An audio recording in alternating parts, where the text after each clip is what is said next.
No niin, arvatkaa missä ollaan.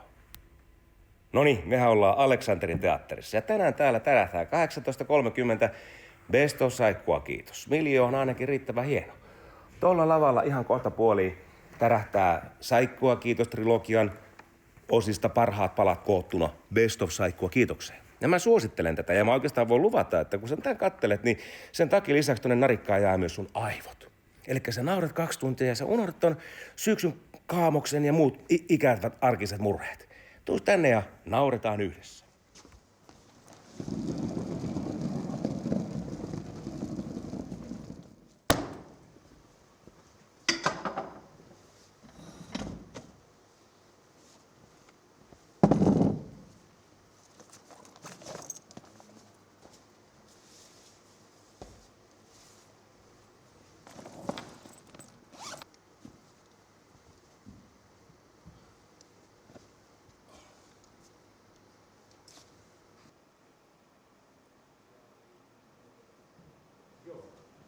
Saikkua kiitos ryhmässä tällä hetkellä Antti, Ville ja Kalle. Ja kaiken A ja O on se, että me ollaan niin kuin hyviä tyyppejä toisellemme. Ja me ollaan ammattilaisia. Meillä toimii kemia, me luotetaan toisiimme ja jokainen esitys on tietynlainen hyppy tuntemattomaan. Tässä jokaisessa esityksessä on niin paljon free-osastoa, eli tulee vähän niin kuin improitua. Ja kaikista parasta on se, kun saa sen kaverin nauramaan kesken kohtauksen, eli tiputettua sen. Ja se, että ollaan hyviä kavereita, meillä on kivaa keskenään, me luotetaan toisiimme, niin se on varmaan se kaiken ajan. Antti, muistatko sä paikkakunnan? Kerava? Keravalla kiinni ja Se on helppo. sitten toi Korsossa on alkoholipatantila. Mutta kun me ei keksitty sitä Anopin hauskuutta vielä viimeksi. Mikä se oli nimeltä? Ei minä Sulla on muista. kaikki ollut koolla. Kouvola perkele, se oli muuten ihan hyvä. Eikö se ollut? Kouvolasta se oli. Mutta oliko peräti Kouvolassa jäät kiinni? Eikö se ollut vielä isompi juttu? Ei kun Anoppi oli.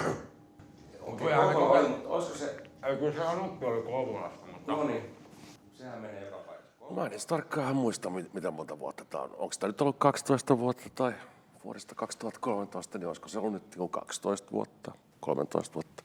En minä, Kalle muistaa nyt näin tarkkaan.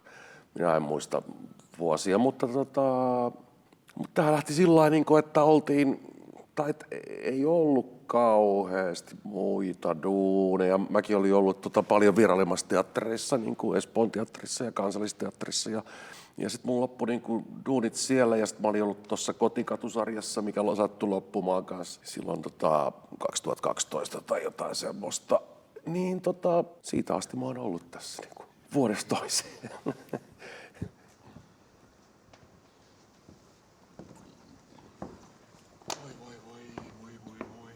Tehdäänkö sekki? Sitä soitetaan vaan ensimmäisessä kappaleessa. Keväällä kundit mulle soitti ja sitten mä siinä sanon, että saanko vuorokauden miettiä. Ja sitten jos rehellisiä ollaan, niin kyllä mä siinä hetkessä olin silleen, että enhän mä nyt mihinkään saikkujuttuihin lähde mukaan. Mutta sitten mä ajattelin silleen järjellä, että niin, että onhan se kuitenkin työtä. Että kun ei ollut syksyksi mitään muutakaan tiedossa vielä siinä vaiheessa. Olisi tullut jotain, mutta että se haittaa. Mutta tämä yllätti minut erittäin positiivisesti.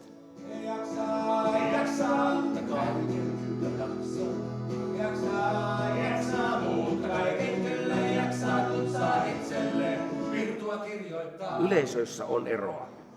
Ihan täytyy sanoa näin, että tänään ollaan Aleksanterin teatterissa, niin kyllä on ihan selkeitä niin kuin eroja siitä, että mikä naurattaa täällä Helsingissä Aleksanterin teatterissa kuin mikä sitten vaikka Nurmeksessa. Eli että mitä pohjoisemmaksi mennään, niin voi melkein näin kliseisesti sanoa, että siellä niin uskalletaan nauraa herkemmin ja enemmän kuin täällä pääkaupunkiseudulla. Mistä liian johtuu? Onko se sitten niin, että ihmiset on alueella miettiä turhan älykkäästi asioita ja miettiä sitä viruskaverikin reaktiota, eikä mä nyt tolle viitti nauraa, mutta tuolla maakunnissa nauretaan sille asialle, mikä nyt sattuu naurattamaan, eikä paljon miettiä, että mitä muut siitä ajattelee. En tiedä, pitääkö paikkansa, mutta että on niissä yleisössä on kyllä eroa, että missä esiinnytään. Saat hyötyä siitä, kun unohdin laittaa pikkarit.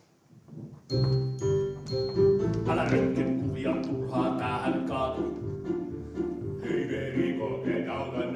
Tää on vaan ihan hemmetin hauskaa. Tää on ihan pirun hauskaa ja sit on paljon juttuja, mitkä on niinku vuosien saatossa kehittynyt. Esityksistä tullut aika pirun hyviä ja toimivia ja yleisö tykkää ja itse tykkää tosta niinku reissuhommasta, vaikka siinä onkin omat juttunsa niinku ja joskus raskastakin ja niinku näin, mutta kyllä mä tykkään siitä, että saa itse kirjoittaa, itse kehittää niitä sketsejä ja jalostaa niitä pienistä pikkiriikkisistä ideoista sit niinku syntyykin yhtäkkiä aika hienoja kohtauksia, aika isoja ja muita.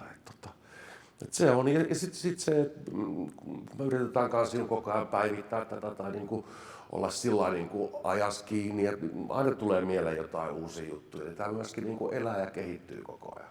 Niin se on kiva. Se on kiva, että aika paljon saa itse päättää niinku, mitä tuolla suusta päästään tuolla näyttämään. Jos haluat palvelua suomeksi, paina 1. Om du vill ha betjäning på svenska, tryck på. I vill service in English, press 3. Hyvältä soundaa. Hyvältä kuulostaa.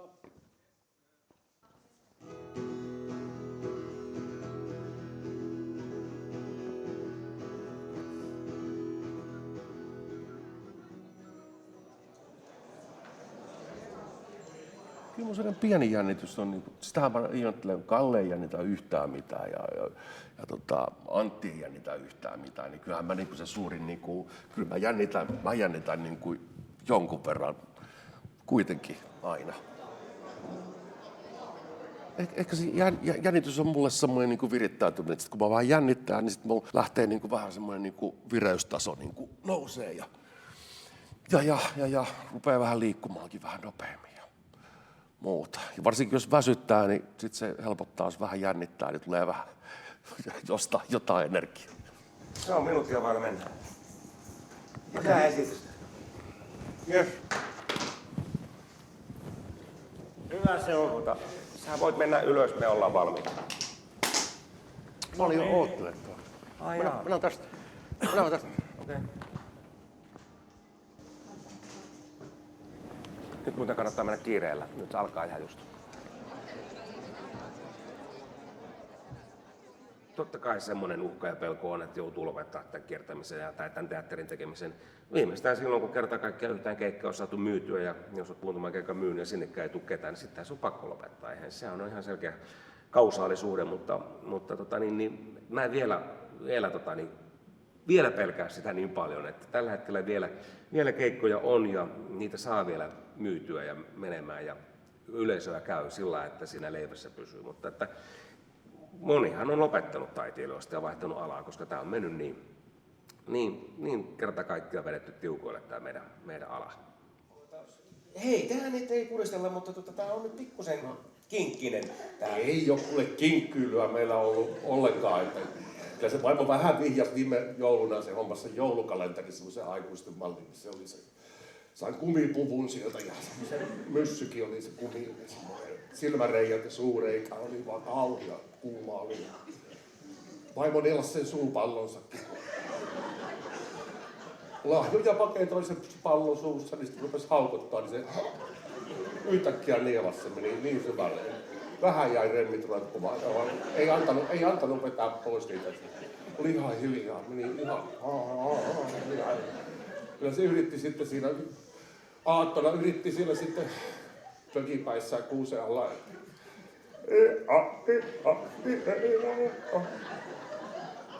Tämä on ihan superhauskaa ja saada siis kuulla se huutonauraminen sieltä yleisöstä ja se, se ihan se semmoinen tukahtuva nauru ja sen kun tietää itse kokemuksesta, miten hyvää se tekee ja millä fiiliksellä jengi lähtee himaan ja on todennäköisesti koko loppuviikon aika paljon paremmalla tuulella kuin ilman, että olisi käynyt tuossa meidän nauratettavana. Siitä tulee niin siisti fiilis sillä, että on olemme yhdessä saatu aiheuttaa sellainen hetki yleisölle.